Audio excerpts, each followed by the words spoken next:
Shabbat Shalom, Parashat Bereshit. New beginnings.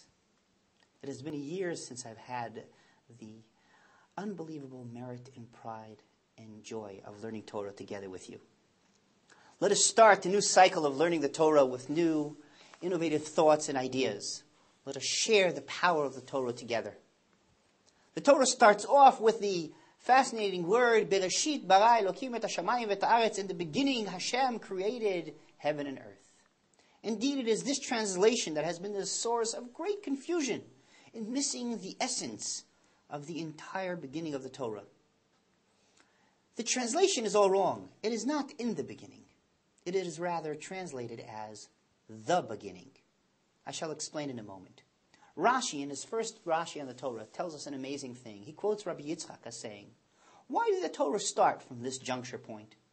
In fact, if the Torah is a book of laws, would it have not made sense to start the Torah with the first law that the Jewish people were given? Rashei chodashim natat lachem. When the first mitzvah is given to the Jews, when they were still in Egypt, just forming the early days of the formation of a nation, they were given the mitzvah of Rosh Chodesh, given a calendar, given a command over time. Indeed, this would have been an appropriate place to start the Torah. The nation is now formed, the first mitzvah is given.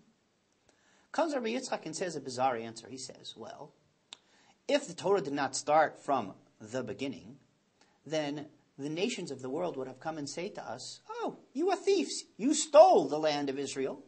You don't deserve it. Indeed, careful reading of the next book and a half will teach us that God owns this land. God has raised this nation through our forefathers, has chosen us as his special nation, and has given us the land. He has taken it away from others and has given it to us. Indeed, this is why the Torah has to start from Bereshit in order to tell the nations of the world that it is ours.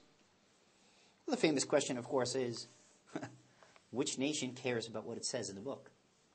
Indeed, the intention of Rabbi Yitzchak is to focus on our need to understand this profound message. Indeed, we must understand where we started from. We need to understand who the real master of the world is.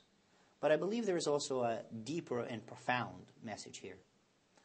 The difficulty in understanding the beginning of the Torah is that we misunderstand the relationship that we have with God. In fact, God is eternal. God, by definition, is beyond time. Time is not a relevant concept in God's existence. The past, the present, and the future are all simultaneous. Everything is in the presence. That is the meaning of the name, Yud Kei Vav Kei. Hayah Hoveh Ve'yehiyeh. All happens at the same time. But in order to have a world in which man could live in, time needed to be created. In fact, a beginning point had to be created. This is a beginning point from our perspective, not from God's perspective. Bereshit bara Elokim. God created a Bereshit. There had to be a beginning. This beginning of time becomes a critical marking point, and I believe this is a deeper message of Rabbi Yitzchak's message. In fact, there are beginnings. There are firsts. The Midrash tells us there are three firsts. Am Yisrael is called a Reshit, the Torah is called a Reshit, and Eretz Yisrael is called a Reshit.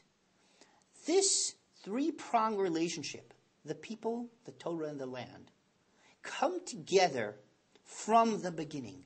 In fact, this is what we say in every single Yom Tov. Baruch Atah Hashem Mekadesh Yisrael v'hazmanim.